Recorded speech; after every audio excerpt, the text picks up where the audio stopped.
The number of preachers per capita more than tripled.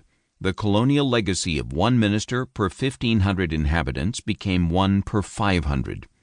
This greater preaching density was remarkable given the spiraling population and the restless movement of peoples to occupy land beyond the reach of any church organization. The sheer number of new preachers in the young republic was not a predictable outgrowth of religious conditions in the British colonies. Rather, their sudden growth indicated a profound religious upsurge and resulted in a vastly altered religious landscape. Twice the number of denominations competed for adherents, and insurgent groups enjoyed the upper hand. For example, an upstart church such as the Free Will Baptists had almost as many preachers in the early republic as did the Episcopalians. Anti-mission Baptist preachers far outnumbered both Roman Catholic priests and Lutheran pastors. One new denominational cluster, the Christians and the Disciples of Christ, had an estimated 4,000 preachers, equaling the number of clergy serving Presbyterian denominations. The Congregationalists, which had twice the clergy of any other American church in 1775, could not muster 1/10 the preaching force of the Methodists in 1845. This book examines 5 distinct traditions or mass movements that developed early in the 19th century: the Christian movement, the Methodists, the Baptists, the black churches, and the Mormons. Each was led by young men of relentless energy who went about movement building as self-conscious outsiders. They shared an ethic of unrelenting toil, a passion for expansion, a hostility to orthodox belief and style, a zeal for religious reconstruction, and a systematic plan to realize their ideals.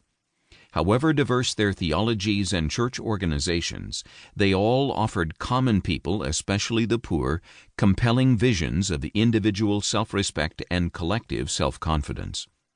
Like the populist movement at the end of the 19th century, these movements took shape around magnetic leaders who were highly skilled in communication and group mobilization.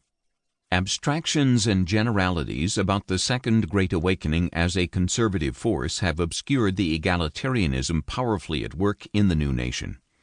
As common people became significant actors on the religious scene, there was increasing confusion and angry debate over the purpose and function of the church. A style of religious leadership that the public deemed untutored and irregular as late as the First Great Awakening became overwhelmingly successful, even normative, in the first decades of the Republic. Ministers from different classes vied with each other to serve as divine spokesmen. Democratic or populist leaders associated virtue with ordinary people and exalted the vernacular in word, print, and song. The canon of American religious history grows out of traditions that are intellectually respectable and institutionally cohesive. Yet American Protestantism has been skewed away from central ecclesiastical institutions and high culture. It has been pushed and pulled into its present shape by a democratic or populist orientation.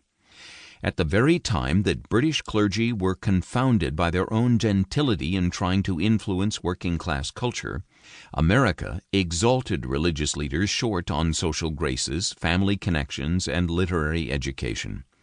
These religious activists pitched their messages to the unschooled and unsophisticated. Their movements offered the humble a marvelous sense of individual potential and of collective aspiration.